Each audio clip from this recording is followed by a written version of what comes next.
Hi guys, this is your Budgetarian Beshi JLU and welcome to my channel. Our video for today is going to be a product review.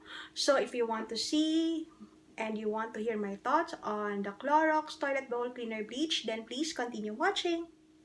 Okay, so mga besh, alam naman natin na it's been a tough year. Happy New Year by the way. And alam naman natin na kailangan natin lagi nag-disinfect. Not only the house, we disinfect every time, we sanitize, ganyan. And make sure that everything is clean para free of COVID. So, ngayon mga besh, I think one of the things na na-overlook natin when cleaning the house is the toilet. Ako, personally, mas gusto ko na malinis yung toilet kahit magulo yung kwarto and naiinis ako kapag basa yung floor.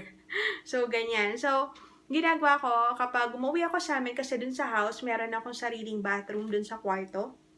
So, ginagawa ko, ang una ko talaga nilinis is yung toilet. Yan. Kasi, alam mo na, that's where the magic happens every morning.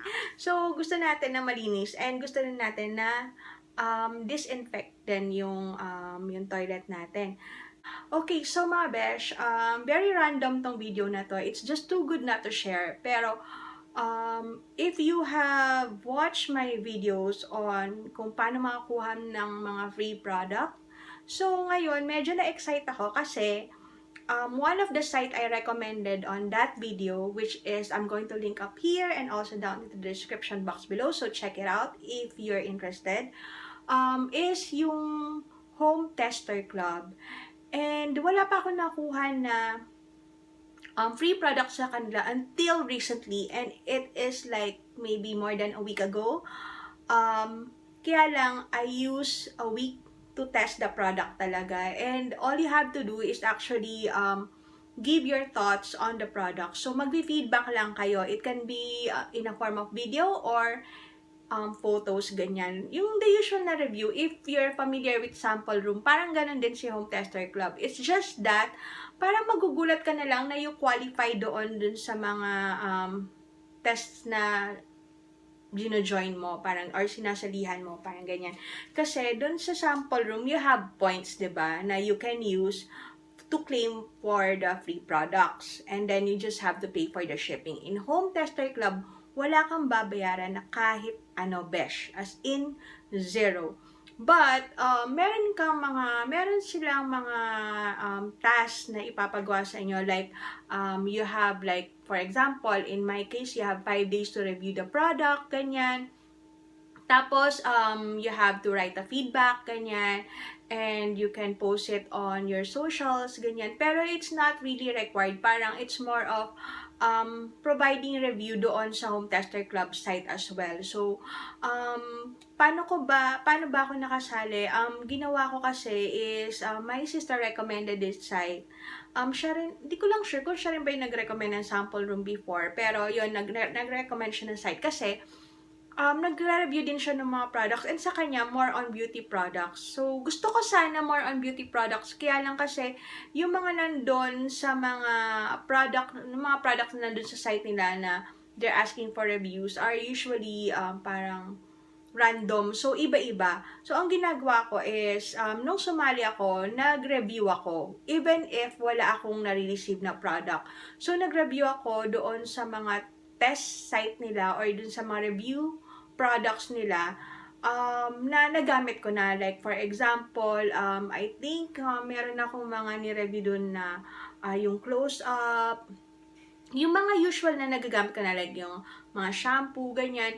Kung ano yung nandoon sa mga product, kung ano yung nandoon sa site nila na they're asking for review, kapag nagamit ko na, even if hindi ako pinadalahan, nire-review ko siya.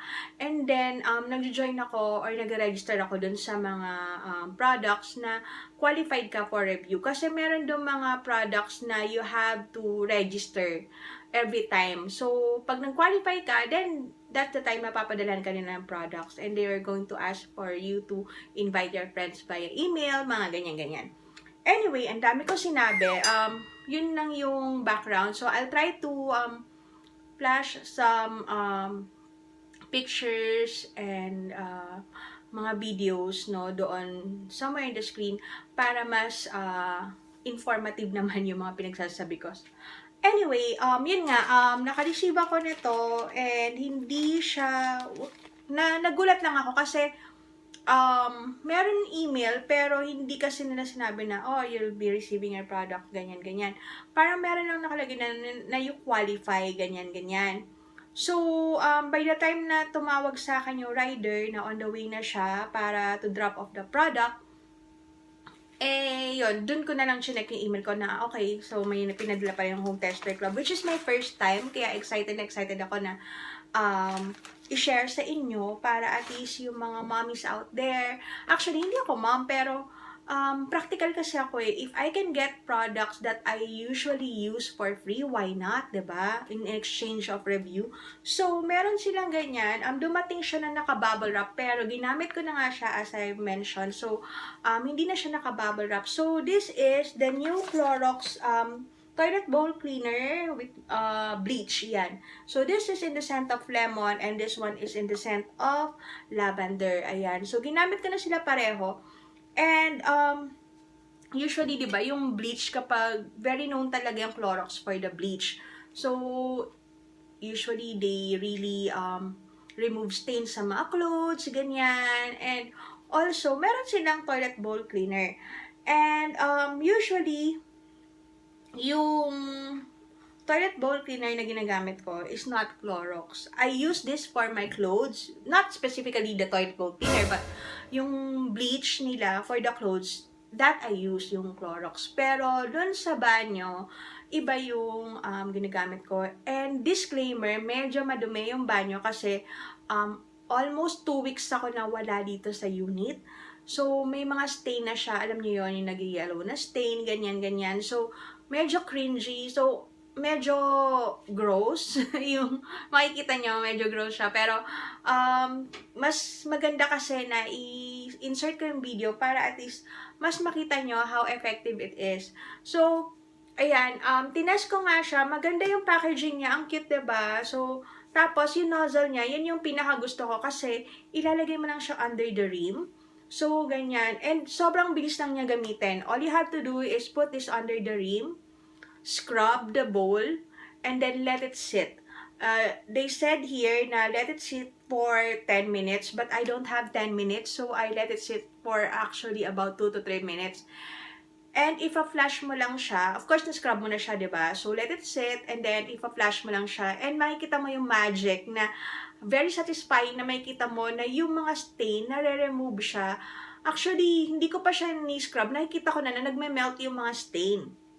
Tapos, kapag finish mo siya, syempre, scrub na, pag finish mo siya, ang satisfying makita na yung mga stain is, alam mo yun, sumasama dun sa flash, and then, pag, after the flash, malinis na siya, and I'll insert a video. I'm so sorry, medyo gross siya, so disclaimer lang, no, anyway, ito talaga yung nire-review natin. Ayan, pagpasensya nyo na, kung parang, ang weird din talaga, para sa akin, pero gusto ko talaga siyang i-share, kasi sobrang effective and powerful niya talaga on removing the stains. So, ayan, I use lavender and lemon, and nakakatawa. I'm not sure kung ako lang ba yun, pero kasi pag umaga ako naglinis ng banyo, I use the lemon one. Tapos kapag gabi, I use the lavender one. Maybe it has something to do with the scent, okay? So, yung scent niya, it has lemon and lavender scent, pero it's not as strong. So, hindi nyo as in super maamoy yung, hindi masyadong strong yung lavender and lemon scent. It's just enough para hindi masyadong, alam nyo yung sobrang amoy ng beach na parang boom in your face, na parang nakakasakit ng ulo, ganun. Kasi, diba? Tapos yung parang kulang na lang mag-mask ka habang naglilinis ka, ganyan. So, ayan, this one, hindi siya masyadong masangsang sa pang-amoy. Ayan. So, yun, I do recommend this, and this is 135 pesos only for 500 ml, and I got 2 for free, which is great, diba?